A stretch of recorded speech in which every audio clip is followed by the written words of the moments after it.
Mari Pulamien, mi nombre es Molín. Nos conocimos con parte del grupo que está organizando esto en la toma de la CONADI y bajo la urgencia del caso de que los Lamien se está muriendo, de que se les quiere obligar a ser alimentados, o sea, vulnerar nuevamente sus derechos a legítima manifestación y decisión de sus cuerpos, es que estamos acá. También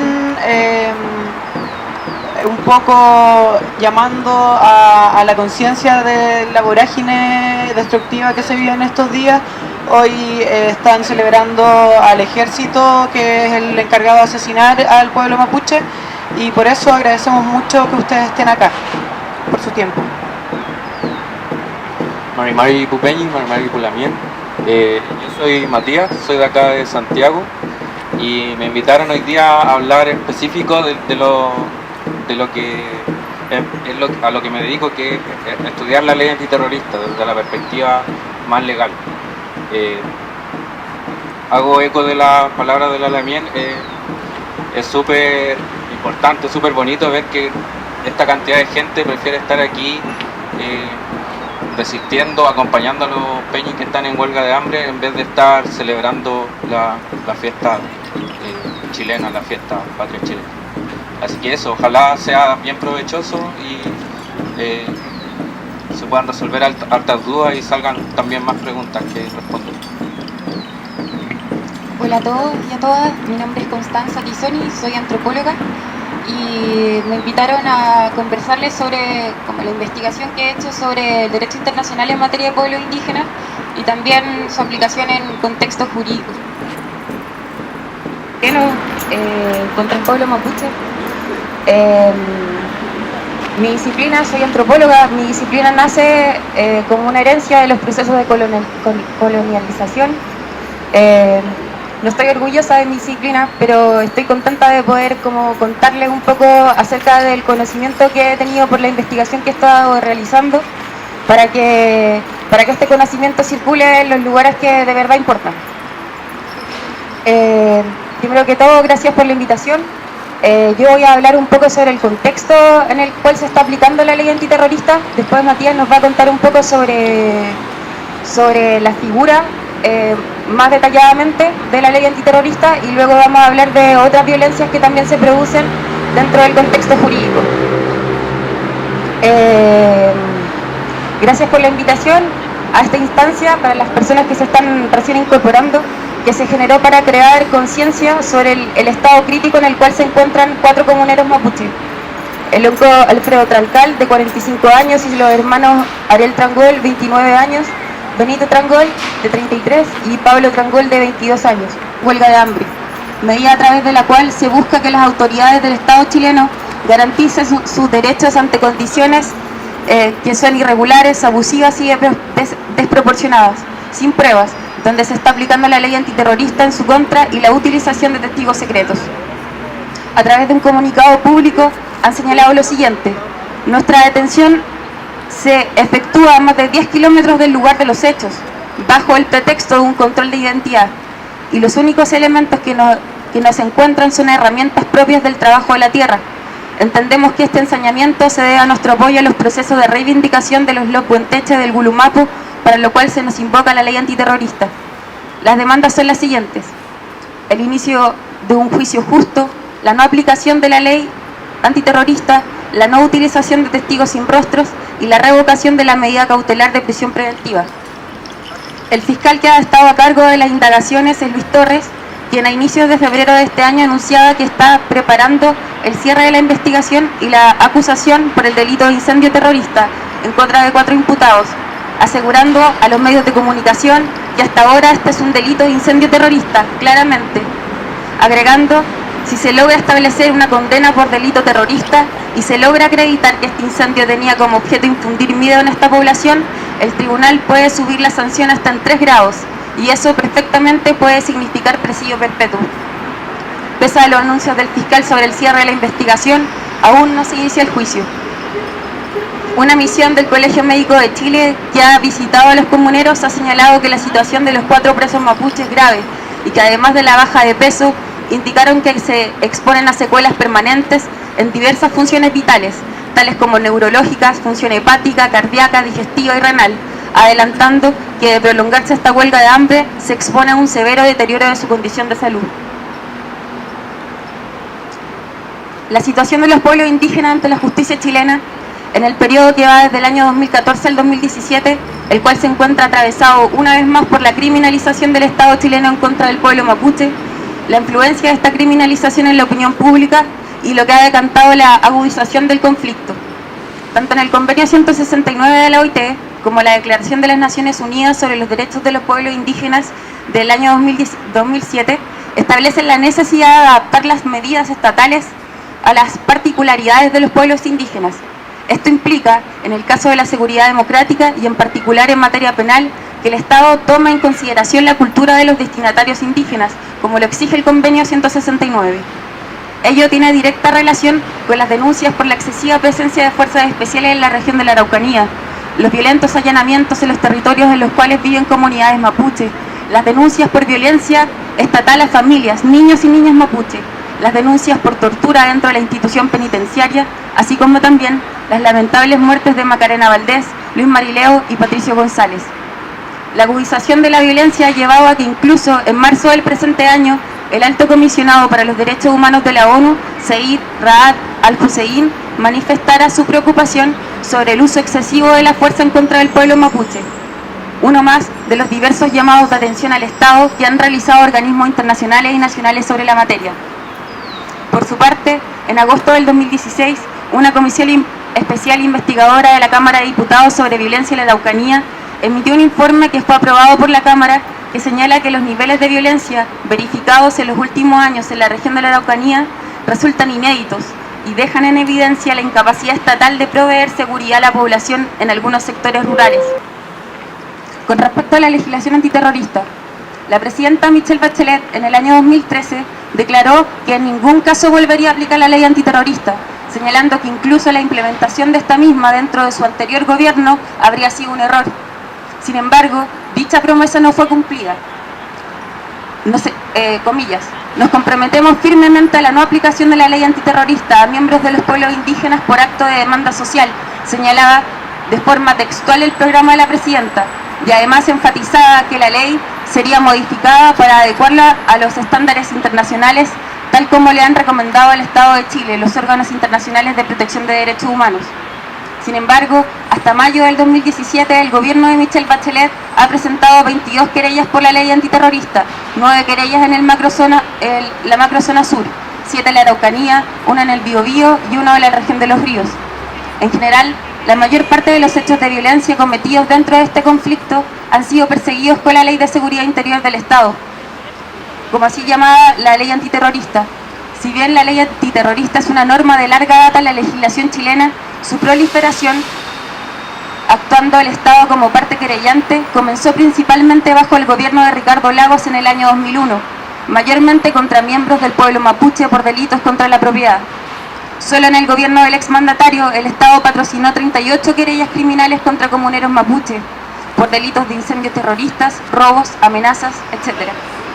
Cabe destacar que desde el año 2001 a 2010 la ley antiterrorista fue utilizada únicamente para procesar a comuneros mapuche.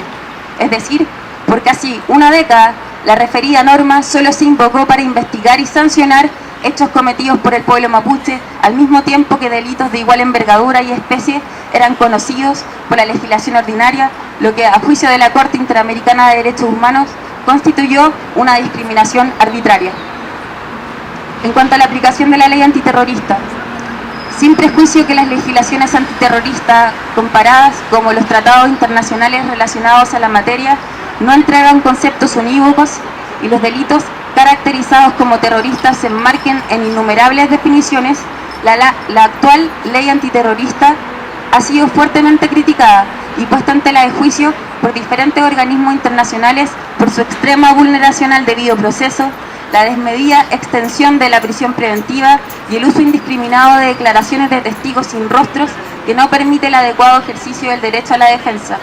En general, se señala que la definición del delito terrorista es indeterminada e insatisfactoria desde el punto de vista del principio de legalidad y de tipicidad.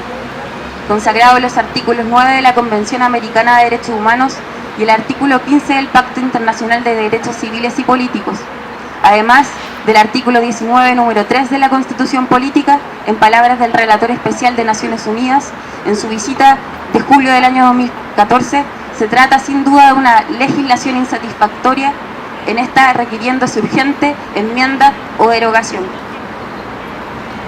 Nos parece que el uso casi exclusivo de esta ley de excepción contra el pueblo mapuche demuestran que los instrumentos de control punitivo hacia el pueblo mapuche y sus comunidades ostentan fuertes contenidos de violencia simbólica, es decir, la ley penal fortalece la imagen y percepción de los mapuches como sujetos que ponen en peligro el mantenimiento del orden público en el territorio, estableciendo de este modo una censura social hacia la cultura mapuche y sus necesidades históricas, sociales, negadas por la intervención autoritaria del Estado que, identificando el enemigo interior, rompe con el respeto de los principios mínimos de un derecho penal respetuoso de las garantías formales y materiales.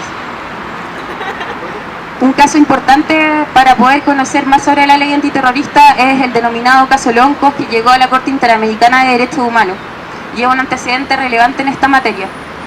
Este caso apareció su sentencia en el año 2014 y la Corte Interamericana de Derechos Humanos emitió esta sentencia en el caso Honorín, Catrimán y otros versus Chile, en el cual se condenó al Estado chileno por violar derechos fundamentales garantizados en la Convención Americana a 8 miembros del pueblo mapuche por la utilización de la ley antiterrorista. En esta sentencia, la Corte Interamericana sostuvo que Chile violó el principio de legalidad y el derecho a la presunción de inocencia en perjuicio de las 8 víctimas de este caso por haber mantenido vigente y aplicado el artículo 1 de la ley número 19.314, que contenía una presunción legal del elemento subjetivo del tipo terrorista, elemento fundamental en la ley chilena para distinguir la conducta de carácter terrorista de la que no lo era. Justo con esto, la Corte también indicó que se utilizaron estereotipos y prejuicios étnicos negativos en la fundamentación de estas sentencias condenatorias, configurando de esta manera una violación del principio de igualdad y no discriminación, así como también del derecho a la igual protección de la ley, consagrados en la Convención Americana. Se señaló además sobre el contexto social y político chileno, dentro del cual se enmarca el caso Loncos, señalando que los estereotipos y prejuicios étnicos negativos presentes en la fundamentación de las sentencias condenatorias del caso se relacionan directamente también con las concepciones utilizadas por partes de medios de comunicación social y segmentos de la sociedad chilena para denominar el problema de la Araucanía, esto es, la llamada cuestión mapuche o el problema mapuche o el conflicto mapuche. Estas denominaciones, a juicio de la Corte, deslegitiman la reivindicación de los derechos territoriales del pueblo mapuche y califican su protesta social de forma generalizada como violenta o la presentan como generadora de un conflicto entre dicho pueblo y el resto de la población de la zona. Finalmente, dentro de las medidas de reparación a las víctimas, además de la obligación de dejar sin efecto las condenas por carácter terrorista en este caso, se hizo un llamado de atención por la existencia de una legislación que no garantiza el derecho al debido proceso, haciendo recomendaciones en relación al uso de testigos con identidad reservada, puesto que no garantizan el derecho a la contrainterrogación. La Corte estimó, además, que el Estado debía regular con claridad y seguridad la medida procesal de protección de testigos relativa a la identidad, asegurando que se trate de una medida excepcional, sujeta a control judicial en base a los principios de necesidad y proporcionalidad. Estas consideraciones de la Corte han sido replicadas por otros organismos internacionales, tales como el Comité para la Eliminación de la Discriminación Racial, el Comité de Derechos Sociales, Económicos y Culturales, el Comité contra la Tortura, entre otros. Sin embargo, más allá de la modificación que se le efectuó a la ley antiterrorista en los años 2010 y 2011, no han sido tomadas en cuenta estas recomendaciones, puesto que la ley se siguió utilizando de manera indiscriminada. Ben Emerson, relator para asuntos de derechos humanos en la lucha contra el terrorismo de las Naciones Unidas, ya en el año 2014, en su informe final, sostuvo que la inmensa proliferación de querellas amparadas bajo esta ley no eran parte de ninguna solución, que la situación en las regiones afectadas era extremadamente volátil e instó al gobierno a crear una estrategia nacional en un plazo definido que, entre otras cosas, incluyera el reconocimiento constitucional del derecho de los mapuches a existir como pueblo indígena, al igual que la creación de un Ministerio de Asuntos Indígenas con el personal y los fondos adecuados.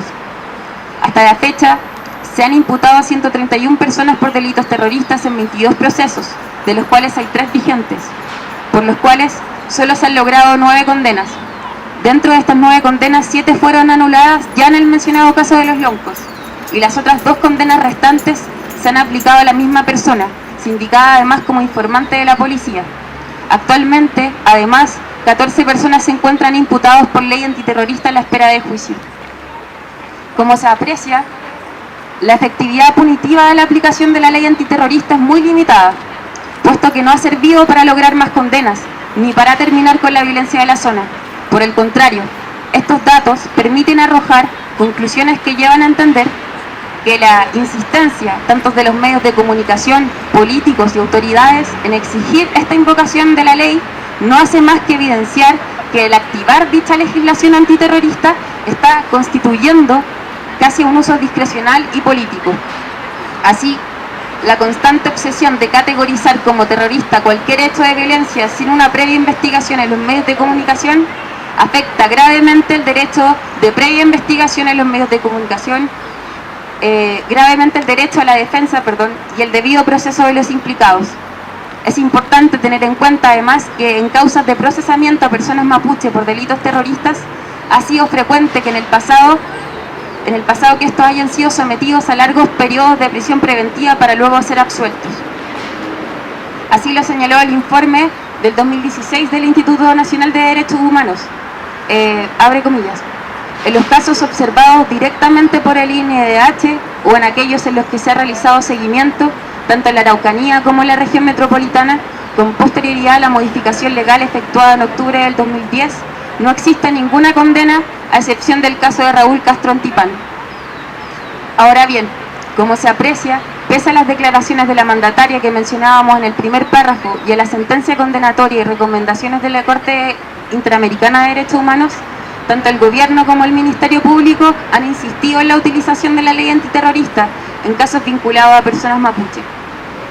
Ahora me voy a referir un poco a los abusos policiales y después los voy a dejar como tía. Sin embargo, se ha constatado que muchas veces los operativos policiales no tienen efectos focalizados en las personas a quienes se imputan delitos, sino que suelen afectar a un vasto número de personas, a familias o comunidades enteras que sufren daños a nivel colectivo, personal, material y espiritual. En consecuencia, esta estrategia ha desembocado en múltiples denuncias y recursos judiciales sobre uso excesivo de la fuerza hacia las comunidades mapuche, especialmente sobre sus niños y niñas. Ha sido el Instituto Nacional de Derechos Humanos quien ha presentado la mayoría de estos recursos judiciales para proteger a estas comunidades. En febrero de 2015, la Corte Suprema, por vía de un amparo, ordenó nuevamente, como en el caso de la familia Catrilá, que los carabineros respetaran el derecho a la libertad y la seguridad personal. De la condena de la Corte Interamericana de Derechos Humanos, se modificó la ley, bueno, y también por la huelga de hambre que estaban manteniendo los presos políticos mapuche. No sé si se acuerdan de Patricia Troncoso, ¿cierto? Que era una de las huelgas de hambre más largas que han existido en Chile. Esas huelgas y la presión internacional llevaron al Estado chileno a modificar esta ley antiterrorista. Las modificaciones que se intentaron hacer tenían que ver principalmente con un aspecto de la ley que antes del 2010 era sumamente problemático y fue identificada por organismos internacionales y también internamente, que era que la ley establecía presunciones de terrorismo. O sea, por lo general uno tiende a escuchar que cuando hay un juicio, o los mismos políticos en los casos de corrupción se escudan en que existe algo así como la presunción de inocencia. Entonces el rol del Ministerio Público, con todas las herramientas legales que tiene, es demostrar que una persona en determinado caso es culpable o responsable de un delito que se le imputa. En este caso la ley invertía el problema. La ley decía, si concurren determinadas circunstancias, entonces nosotros suponemos que esta persona es terrorista, y es deber de esa persona, o si es que quiere hacerlo, demostrar que no es terrorista. Esa presunción esa inversión de la carga de la prueba, que destruye completamente la presunción de inocencia, era destacada por todos los relatores, que en particular Stephen Hoff, que era un relator que vino en Stephen Heaven, que era un relator que vino a principios de la década del 2000 y hizo evidente ese problema que tenía la aplicación de la ley. Como consecuencia de eso, en Chile la modificación del 2010 terminó por dejarnos con un concepto terrorista que de alguna u otra manera tiende a eliminar esa presunción, que sirvió para condenar tanto a Peñi, Lamien por ley antiterrorista, también a luchadores sociales de organizaciones populares de la izquierda, y nos deja con una configuración de la ley que está hecha de la siguiente manera. Existen una serie de delitos base, que por así decirlo, el incendio, el homicidio, el secuestro, que concurriendo determinadas circunstancias devienen en que el delito se transforma en terrorista. Esa circunstancia es la intención que tiene la persona, lo que la Lamien se refería como con el tipo subjetivo. Ese tipo subjetivo se refiere a la intención de provocar temor en la población, de ser víctima de un delito de la misma especie.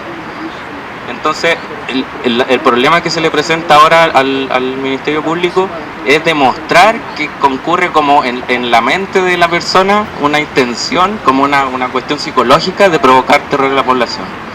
Y ese es, afortunadamente, un gran problema para el Ministerio Público. O sea, la única condena, como bien decía la Lamien, es de Raúl Castro Antipán, que era un infiltrado en particular, era un sapo que trabajó en particular en los casos Turbus y P.G. Quino, que es donde justamente Marileo, cuando era menor de edad, fue condenado. ¿Por qué es tan difícil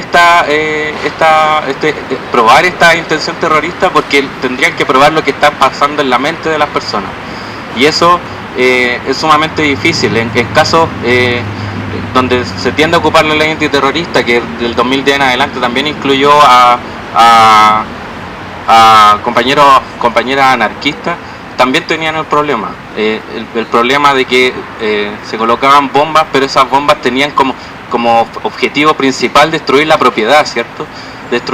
No afectar ningún derecho fundamental más que la propiedad. Lo mismo pasa en el Gualmapu.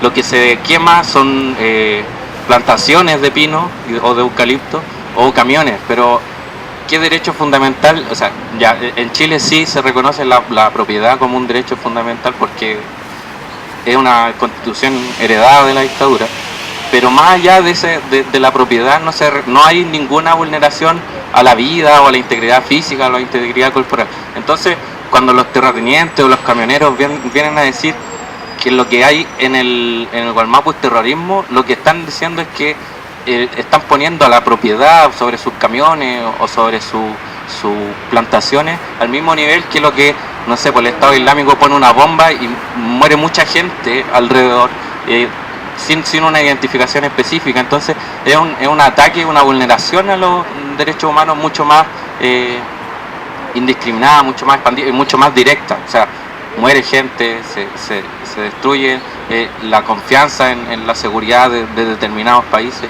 Entonces, ese es el gran problema que tiene el Ministerio Público para tratar de mostrar que existe terrorismo en Chile. Respecto al concepto de terrorismo, hay una cuestión que es súper clara a nivel internacional, que uno no puede encontrar dos definiciones iguales de terrorismo. Es un concepto sumamente espurio, difícil de concretizar. Por eso se discute incluso al nivel de si puede haber terrorismo individual o no. Hay países como España que dicen sí, hay terrorismo individual. Hay países como Alemania que dice no, solo puede haber una organización terrorista que realice. Entonces ni siquiera a ese nivel hay acuerdo. El problema con eso es que se presta el terrorismo como un concepto más bien político que legal. Se acusa de terrorismo, no sé, eso es evidente en Medio Oriente, ¿cierto? Que los países musulmanes acusan a Estados Unidos de terrorista y viceversa. Se ocupa así, de esa manera, el terrorismo. Y en Chile también. En Chile se le acusa a los Peñi y la Lamien de terroristas, pero en realidad no hay un concepto claro, unívoco de terrorismo. Por eso los candidatos presidenciales mismo también tienden a discutir sobre terrorismo en una nebulosa que nadie sabe qué significa. A tal nivel que llega esta indefinición que hay profesores, por ejemplo, en Valparaíso, que dicen, en realidad el delito de terrorismo es el heredero o como el descendiente del delito de lesa majestad, que era el delito que existía cuando existía la monarquía, de faltarle respeto al rey. Lo que se entiende que es el terrorismo para estos autores es más bien el terrorismo una falta de respeto al Estado, es como no guardar la debida sumisión que le debiese tener, ¿cierto?, el Gualmapu al Estado colonizador, que en este caso es el Estado chileno. Entonces, derechamente hay gente que dice no debiesen existir leyes que tipifiquen el delito del terrorismo porque sociológicamente es difícil definirlo. Más va a ser aún para un legislador que tiene que satisfacer, como decía la Lamien, principios de tipicidad o de legalidad que se refieren a que una conducta para que respete los derechos o las garantías constitucionales de las personas tiene que estar específicamente delimitada. Por ejemplo, el delito de homicidio, el que mate a otro, o sea, no hay nada más evidente, más claro, más preciso que decir el que mate a otro. En cambio, la ley antiterrorista es la serie de los delitos que están incluidos en el artículo 2, con el agregado de que tiene que haber una intención psicológica tal que la persona debiese tener la intención de producir terror generalizado en la población. Entonces ese es el problema en términos del concepto de terrorismo, el problema de ocuparlo, y por eso hay tan pocas condenas por delitos terroristas una vez que se derogó esta presunción de terrorismo que existía hasta el año 2010. Eso bueno, respecto a la historia y al concepto de terrorismo, que era el problema de las presunciones, ¿cierto? Y ahora la subjetivización que impide sancionar por terrorismo, afortunadamente. Entonces, la pregunta que debería venir de cajón es, ¿por qué entonces el Ministerio Público insiste en ocupar la ley antiterrorista si constantemente pierden los casos? O no sé, por ejemplo, el único Peñi condenado por el incendio de Luxinger Macay no fue condenado por delito terrorista, sino que fue condenado por incendio común. A ese nivel, o sea, no hay ninguna condena después del 2010 por delito terrorista, sino el del sapo, el Castro Antipano. Entonces, la pregunta queda, ¿cuál es la razón que tiene el Ministerio Público para seguir aplicando esta ley? Y las razones son evidentes. Es que el Ministerio Público no necesita ganar un caso para tener a los Peña encerrados 2 años en la cárcel, con los efectos que eso trae para los LOF, ¿cierto? Las cosechas se ven como un evento problemático porque no hay mano de Peñis para cosechar el trigo, para hacer los trabajos propios de los Peñis en el Gualmapu. Entonces, desbaratar la economía, destruir los LOF, producir esa suerte de enajenación respecto de donde los Peña y la Lamien viven de su Mapu, es un problema que, o sea, no necesitan. Yo creo que para los Peña y para la Lamien que están imputados, lo relevante más que la condena es el problema de estar encerrados. Los Lamien y las Peña no les interesa que el gobierno chileno les venga a decir terroristas, les interesa que están encerrados y por eso están en huelga de hambre. Entonces, eso es la intención del Ministerio Público. La ley antiterrorista se ocupa más que para sancionar el terrorismo, para criminalizar y reprimir la protesta. Esa es la verdadera utilidad que tiene una ley como esta. Entonces